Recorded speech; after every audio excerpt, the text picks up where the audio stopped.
వేములవాడలోని మామిడిపల్లి శ్రీ సీతారామచంద్ర స్వామి ఆలయ మాఘమాస జాతర ఏర్పాట్లపై ప్రభుత్వ విప్ వేములవాడ ఎమ్మెల్యే ఆది శ్రీనివాస్ అధికారులతో సమీక్ష నిర్వహించారు. మంగళవారం ఆలయాన్ని సందర్శించిన ఆయన స్వామివారికి ప్రత్యేక పూజలు నిర్వహించారు.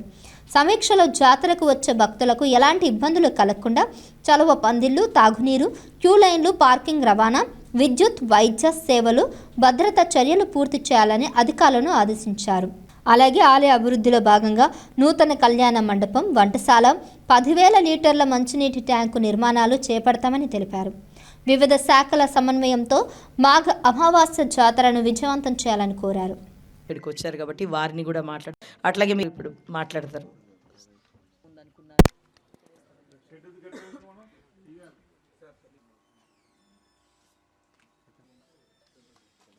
అవకాశం ఉంటుంది కాబట్టి మనం అనుకున్నాం. మనం సేవాభావంతో పాటు మీరు నేను చెప్పింది చేస్తే ఎక్కడ కూడా వెనక్కి రాకుండా, ఎందుకంటే ఇక్కడ సీతారామచంద్ర స్వామికి సంబంధించినటువంటి ఆలయంలో జరిగే అభివృద్ధి కార్యక్రమాలకు ప్రభుత్వం వేములవాడ దేవస్థానం ఈవోని మనందరికీ తెలుసు. ప్రతి మాఘమాసంలో మనకు ఖచ్చితంగా ఇక్కడ మన జాతర జరుపుకుంటాం కాబట్టి మాఘ అమావాస్య జాతర అని దీనికి సంబంధించినటువంటి కోఆర్డినేషన్ మీటింగ్లో మన ఆల్ డిపార్ట్మెంట్స్ కూడా ఇక్కడ హాజరవుతున్నారు.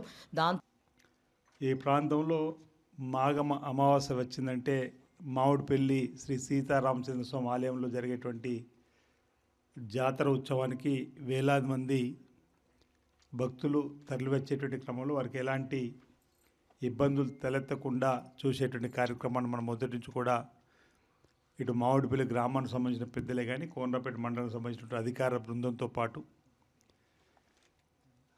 వేములవాడ రాజరాజస్వామి దేవాలయము ఈ ఆలయాన్ని దత్తత తీసుకున్నటువంటి సందర్భంలో దేవాలయం సంబంధించినటువంటి సిబ్బంది ఈవో గారి సారథ్యంలో మరి చక్కటి ఏర్పాట్లు చేయడం మొదటి నుంచి కూడా ఆనవాయితీగా వస్తుంది అంశం కూడా మనం విన్నాం. అది కూడా వీలైనంత తొందరలో ఈరోజే ఈవో గారు ఆ 30 లక్షలు సంబంధించిన క్లియరెన్స్ చేస్తా అని చెప్తా ఉన్నారు. సంబంధిత అధికారులు హైదరాబాద్లో ఉన్న వారితో కూడా మాట్లాడి వారం 10 రోజుల్లో అది కూడా క్లియర్ చేసుకొని టెండర్ పెట్టుకొని అది కూడా 3-4 మాసాల్లో షెడ్డు నిర్మాణం జరిగినట్టయితే ఆ రోజు అనుకునేవి ఏంటంటే షెడ్డు నిర్మాణం జరిగితే ఈ ప్రాంతంలో ఉన్నటువంటి పేదలకు సంబంధించి సామూహిక వివాహాలు జరుపుకున్నప్పుడు కానీ వ్యక్తిగతంగా వివాహాలు జరుపుకున్నప్పుడు కూడా ఆ షెడ్డును దీక్ష విరమణ అనేది సంవత్సరానికి 3-4 సార్లు అంటే కొంతమంది 11 రోజులు, కొంతమంది 21 రోజులు, కొంతమంది 40 రోజులు చేసుకునే క్రమంలో ఉపయోగపడే విధంగా దాంతోపాటు మంచి రోజులలో కూడా ఇక్కడ ఒక షెడ్ ఉన్నట్టయితే వివాహాలు జరిగేటప్పుడు కూడా ఏదైనా కార్యక్రమాలకు కూడా మనం ఇచ్చిన వాళ్ళని ఉపయోగించే వాళ్ళకు చేసుకోవచ్చు. అది తక్కువ ధరకు వాళ్ళకి ఇచ్చినట్టయితే పేదలకు ఉపయోగపడుతుందని చెప్పిన ఆలోచన మేము తీసుకున్నాం.